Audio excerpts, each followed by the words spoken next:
Medyo kinakabahan din ako in fairness. May kailangan i-biopsy dito sa taas ng ulo ko. Kuya, parang lumaki yung nunal mo dyan. Sabi ko, ha? Medyo iba nga kung may mga lumalaki na nunal, di ba? Hindi ko pa sinasabi sa mommy ko. Pag nalaman ni mommy to, magkakagulo si mommy. So, meron pong vlog si Sir Luis Manzano and shinare niya doon yung journey niya after niya malaman na meron daw siyang nunal or maliit na bukol dito sa ulo niya. Panoorin natin yung vlog.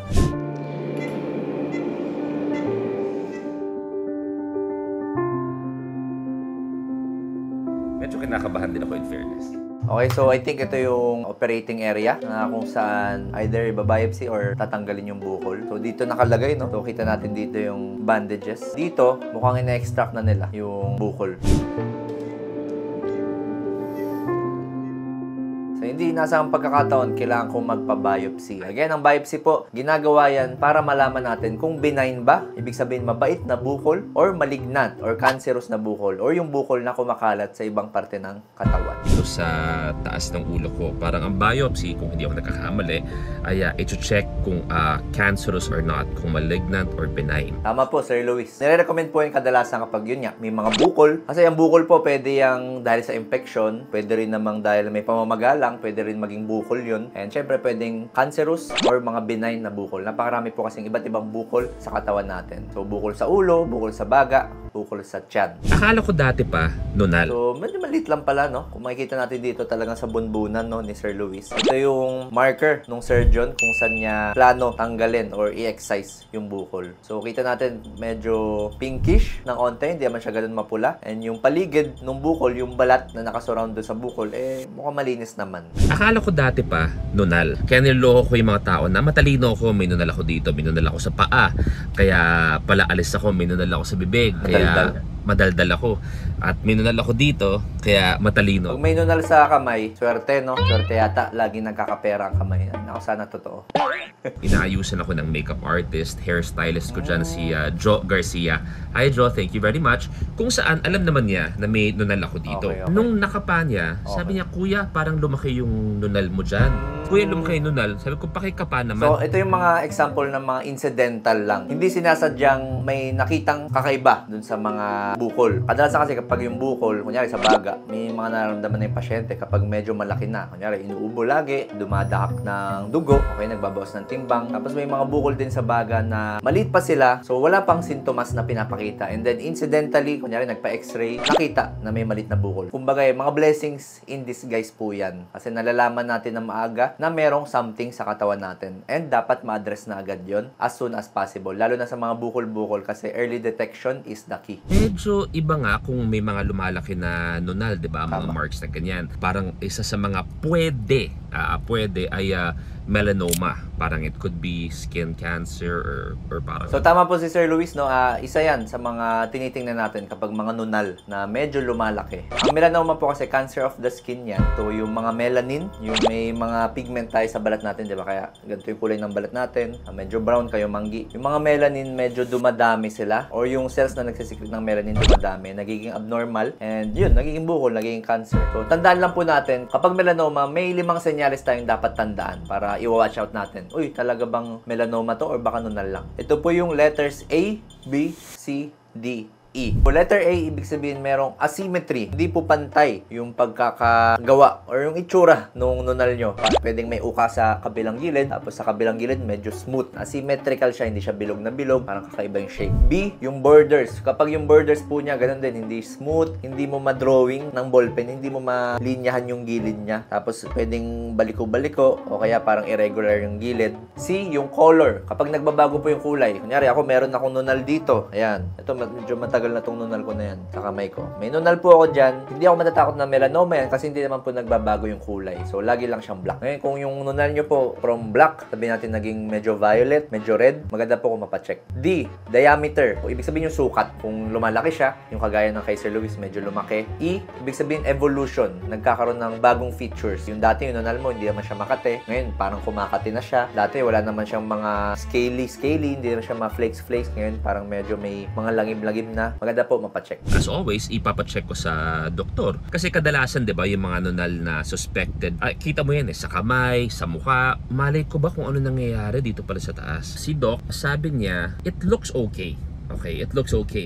So yung mga doktor, ba't ganun? It looks okay. Hindi kami makapagbigay ng definitive na sagot. May mga karamdaman kasi tayo talaga na hindi pwede makapagbigay ng 100% assurance sa mga pasyente kasi hindi naman talaga 100% lahat ng bagay. So kapag nakapagbigay po kami ng assurance na 100%, baka magkamali po kami ng diagnosis sa inyo. So nagiging careful lang tayo. And of course, iniiwasan natin yung pagiging masyadong kampante. Lalo na sa case ni Sir Luis na mukha siyang benign, mukha siyang nunal lang, pero pag naging kampante na kasi tayo, baka maisan tayo na cancer pala. So, mas mahirap. Pero ang pinakamaganda, ipa-check sa surgeon. Na-check din naman sa surgeon. Nung chinek niya, same thing. Ang unang nga sinabi ni Doc ay yung history naman is dati pa to.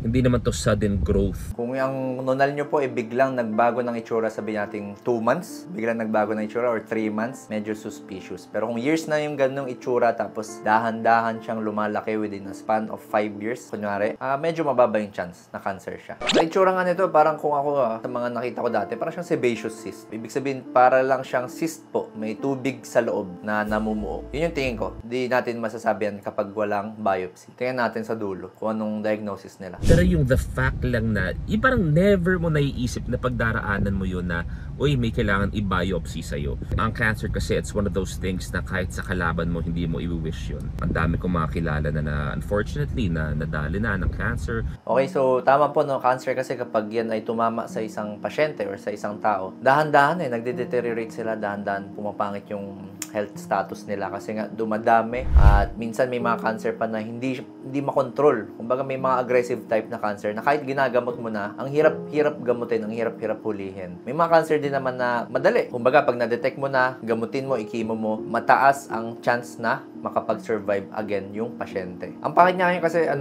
napapansin ko, ang daming nagkakaroon ng colorectal cancer na bata, tsaka cervical cancer na bata. Tingin ko sa lifestyle talaga yan, sa mga kinakain. Masyado na kasing fast-paced ngayon, ang daming processed food, syempre yung mga bisyo din. Sa cervical cancer naman, makakaiwas po tayo dyan as long as bakunado po tayo ng HPV vaccine. Maganda po magpa-vaccine tayo kasi isa yan sa mga cancer na pwede ma-prevent using vaccine. Hindi po lahat ng cancer ganyan. Okay, nandito ako sa operating room ng Bello Green Hills. Hi, Nurse Nicole. Si Nurse Nicole ang bahala sa akin ngayon dito. So I think outpatient lang to na procedure, daytime lang to, hindi na siya kailangang i-admit kasi sobrang late lang naman nung bukol. And mukhang hindi na rin siya i-sedate dito. Pwedeng local anesthesia lang, ibig sabihin imamanhid lang yung area na kukuha ng bukol or ibabiopsy ng bukol. Ang worst case na ma-detect dito is yung mga squamous cell carcinoma. Yan, usong-uso po yun sa head and neck. So medyo aggressive din po yun, no? Kapag nagkaroon ka nun, mabilis siya kumalat sa mga kulane, sa baga. Kadalasan po yan sa mga pasyenteng medyo may edad na, sa mga naninigarilyo na sobrang lakas, sa mga uminom ng alak. Needle lang anesthesia. Pag nag-numb na siya, we start. Pero ganun kalaki yung needle. Hindi naman. Very pang baby. Okay. Pang baby siya. Maliit lang yung maliit lang yung karayom dyan na i-inject for anesthesia. And then, Kasi may stitches to, di ba? May stitches. First time ako magkaka-stitches buong buhay ko. okay. Sa lahat ng time mga siya kalokohan maoperahan. ko sa buong buhay ko, never pa ako Hindi naman nagkaka-stitches. Swerte na lang rin kasi sa ulo, medyo tago. So, kung magkaroon man ng peklat dahil sa tahe, medyo tago. So, hindi maapektuhan yung appearance ni Sir Luis, considering na celebrity siya. Medyo kinakabahan din ako in fairness.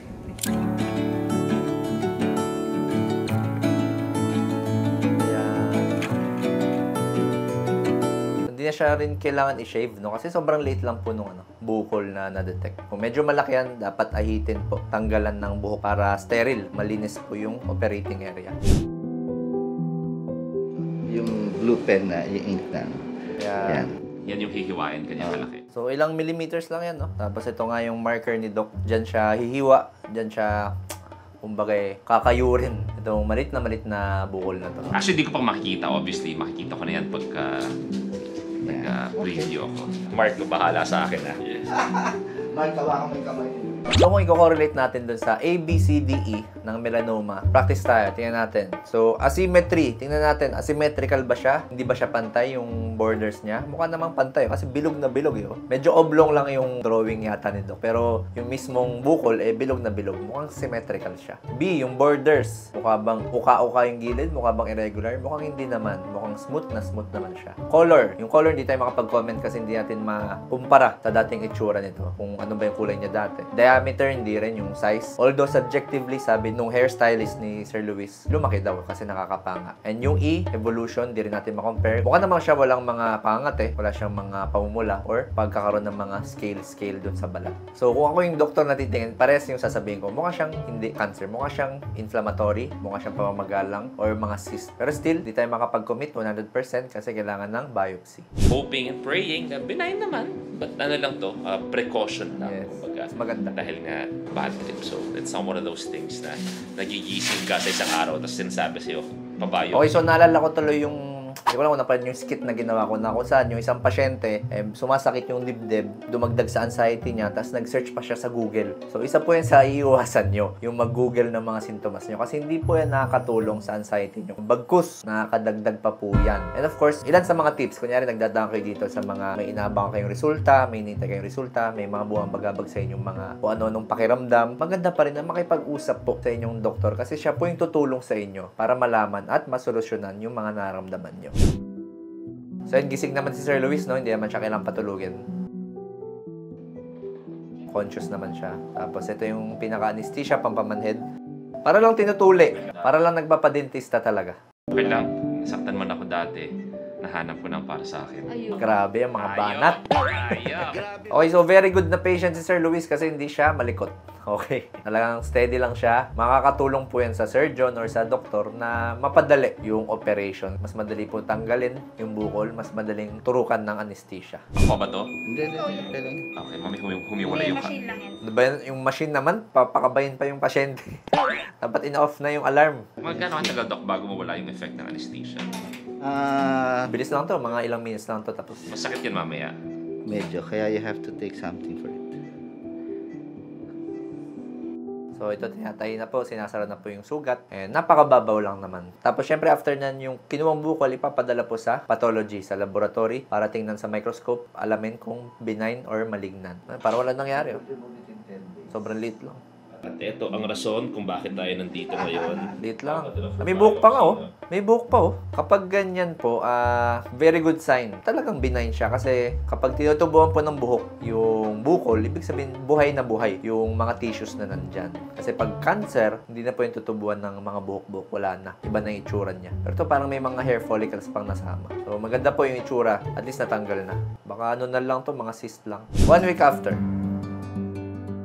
Okay, so 1 week after, nakuha ko na yung results ng biopsy. Parang it looks good, pero kailangan pa additional tests sa blood. Yung immunohistory, chemistry, basta parang ganon. So, okay.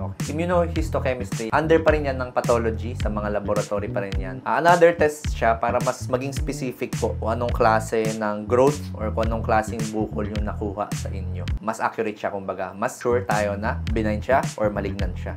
And hindi po siya blood test, no? Hindi siya kukuha na ng dugo. Additional test po siya dun sa sinabmit nyo or dun sa nakuha natin na bukol na napadala sa laboratory. So, hindi nyo na po kailangan magpa-extract ulit ng dugo for immunohistochemistry. Additional test lang, kaso additional, bayad.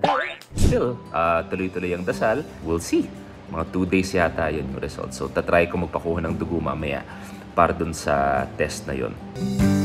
Nakuha ko na yung results from Makati Med at sinabi nga na benign, clear. Nag-mini celebration ako, nagpaikli ako ng... Sa itsura pa lang, guys sa itsura pa lang mukha siyang benign. With the help of biopsy, actually dalawa yung nasolusyonan. Natanggal yung bukol and nalaman natin kung anong bukol ba yun. So with the help of biopsy, lalo tayo naging sure na siya ay benign. So kapag ganyan, hindi na kailangan ng additional test. So bakit nga ba kasi binabiopsy pa? Kung mukha namang benign. Kasi po kapag lumabas sa biopsy na malignant siya, baka kailangan nyo pa po ng ibang test. Alamin kung saan merong kalat. Kunyari, melanoma yan. Kunyari, squamous cell carcinoma yan. Aalamin sa katawan nyo kung saan pa merong kalat. I-CT scan kayo, MRI kayo, ultrasound, para ma-detect and para malaman kung anong stage and kung anong klaseng chemotherapy or gamutan yung gagawin sa inyo. At isa pa tong learning isa pa tong share lang. Sa mga susunod na vlog, makikita nyo kagaya nung kay Queen Yasmin ay hindi nakaayos yung buhok ko. Katunayan, napakaraming nag-comment kung bakit ganun daw buhok ko, bagong gising ako. Walang suklay. Pero syempre, hindi nga nila alam na kasi kakatapos lang ng procedure. Comment ng comment, di alam ang buong istorya. Goes to show na minsan madali magbato ng mga kung ano-ano pero hindi nyo alam yung tunay na nangyayari. So Doc, ano po yung mga chances na pwedeng melanoma pala yung nunal ko? Again, doon sa ABCDE, bukod po dyan, mas meron kayong risk na mag-develop ng melanoma kung meron kayong exposure sa sobra-sobrang daming araw. Kasi po yung UV rays, di ba, yung lagi natin di-discuss. Kapag tumama po yan sa balat, aside sa nangingitim, pwede po yan magkaroon ng cell damage or DNA damage. And then from there, pwede magkaroon ng mutation and then pwede magkaroon ng skin cancer. Of course, sa genetics, sa lahi po ninyo, kung meron kayong mga melanoma sa family side nyo, pwede rin pong maging risk factor yun. And of course, sa edad. Kung kayo ay more than 60 years old, pwede pong meron kayong risk for melanoma. Lalo na kung nag-iiba na talaga yung itsura ng nunal nyo. Tips para makaiwas sa pagkakaroon ng mga skin cancer, of course, lagi tayong mag-sunscreen. Lalo na ngayong summer, sobrang tutok at sobrang tirik ng araw. Iwasan po nating bumilad sa araw. Of course, aside sa mga sunscreen, dapat meron din tayong mga physical barriers. So, lagi magsombrero, okay, lagi magpapayong. Kung hindi naman sobrang importante yung lakad mo, kung hindi mo naman kailangan lumabas ng bahay, wag na pong lalabas. And of course, dapat naka-shades tayo kasi sa mata natin meron pa rin yung mga risk para makapag-develop ng cancer. And again, ulitin ko lang na early detection is the key. So, dapat talaga kahit anumang uri ng cancer sa katawan, kung ano man yung sintomas na nararamdaman nyo, sumasakit siya, nahihilo, kung cancer man yan, as long as maaga natin malaman, mas mataas po yung survival rate. So, kung anumang sintomas na nararamdaman mo, mas maganda magpapacheck lagi sa doktor. Kung meron ka tanong, comment down below, and kung nag-benefit ka sa video na to, please follow my social media pages. And to Sir Luis Manzano, thank you for sharing your story and sana tuloy-tuloy na yung paggaling ng sugat sa ulo.